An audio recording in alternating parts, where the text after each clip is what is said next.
Hi everybody, once again it's Lou from the Goose Hummock here in Orleans on the great peninsula of Cape Cod, Massachusetts.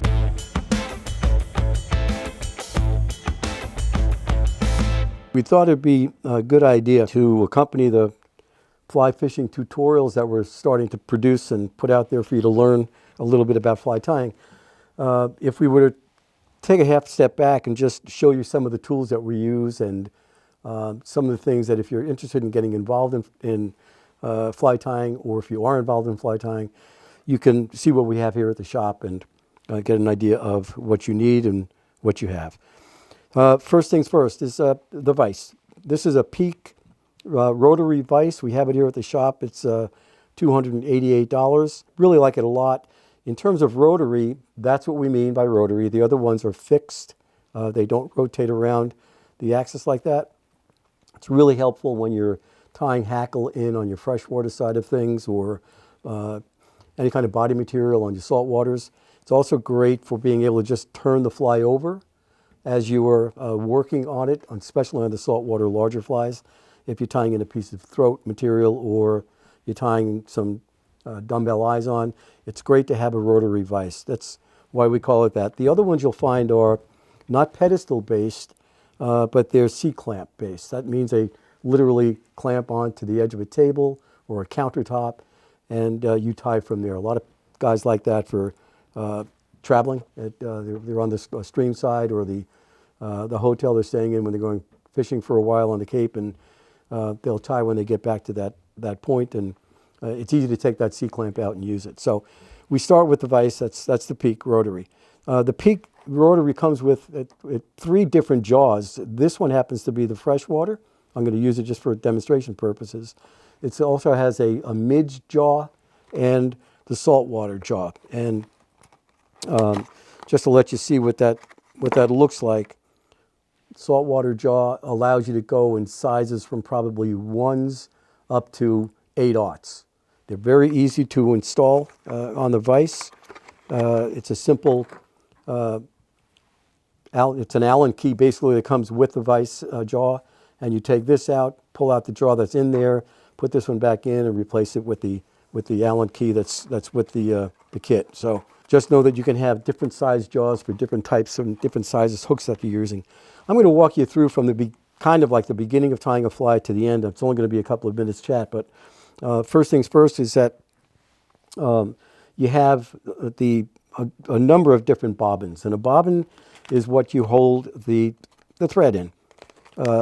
Here I'll show you 2 or 3 that we have. This is the Ergo bobbin from Loon. The thread goes in between these 2 points, obviously, and then it gets fed in through this tube and out this end. We have this one, which is great. It's got the arms on it, allow you to give pressure, more pressure or more drag if you like, as you're winding the thread around the hook shank, or lessen the thread if as the case may be. You have another one that I was using the other day in front of you guys, which is a Stonefoe. It's an Italian make. It's got an adjustable drag on the side. Pretty nice. I like it a lot. And then the standard model, which I'll use just to show you another tool, is the bobbin threader. If I can find out where I put it. Bobbin threader, pretty simple. Lots of guys have different ways of getting the thread through that tube I was telling you about. This makes life easy, or easier. You load your thread onto the bobbin. You take the very fine wire that you can see here. I think that should be shown okay. You put it into the tube's end, comes out the other end. You can see it there, right here. And then if you have really good vision and really steady hands, you can get this done in about 30 seconds. It might take me a little bit longer, but you take the thread and you put it through and pull it out. And you got your bobbin threaded, okay? All right, then that's the tool that you're going to use when you're applying the thread to the hook shank. You just wrap it a few times, you pull it through, wrap it over itself, and then using one of many different scissors you'll end up having on your tying bench. You can have an all-purpose scissor. You're going to have hair scissors. You're going to have small scissors if you like them to be hanging off one of your fingers as you're tying. But any number of scissors that we have here at the Goose for not just cutting the thread, but also cutting the material and the feather ends and the hackle ends off of your flies as you're tying them. So scissors are really important, and believe me, they're important in terms of the way they're manufactured for use in tying flies, because they're long bladed, they're razor sharp, they're very pointed, they're not pointed. They really do fit a number of different tasks you'll come to in your fly tying career. So scissors are where we go. The next thing, just mostly for the freshwater guys, but this is a bobbin rest assembly. And basically, after you've got a bit of material tied on here, this gets the thread up and out of your way. So if you see this and you're wondering what's that for, if you're tying a fly that requires you to have your hands free for a moment, that's what you can do with the bobbin, and it gets it out of the way as you continue your tying. Right now, I'm just going to push it to the side and keep on going. So we've talked to the bobbin, we've talked to the bobbin threader, we've talked to the scissors. The next thing, there's another way that I use, and I've been using it just recently, the past year or so. I've gotten a thread sealer. This is basically a cauterizing tool. It's used in crafts, and you'd load it with 1 or 2 AA batteries. You hit a button on the side, and it heats up the very fine wired pointed end, and you just touch it to the thread or the feather or the material you're tying with, and it cauterizes. It cuts it off by heating it. So it's another tool we have here. It's good to have. I'm enjoying learning how to use it as we go along.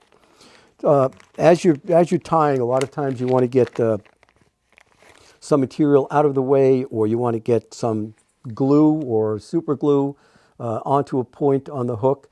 These are Bodkins. We have Loon product. The Bodkins are nothing more than a pointed rod. It's a tool for you to use as you're working around.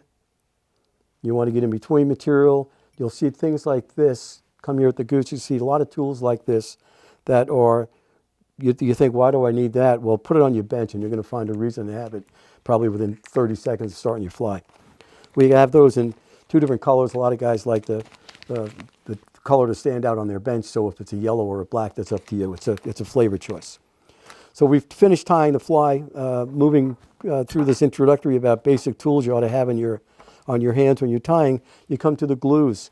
We have a large assortment of glues. I picked a few off the wall to show you. These are head cements, Loon. This is a thick, clear finish. We also have hot reds and hot greens and all kinds of different colors that give that color to the cement as you apply it to the head of the fly.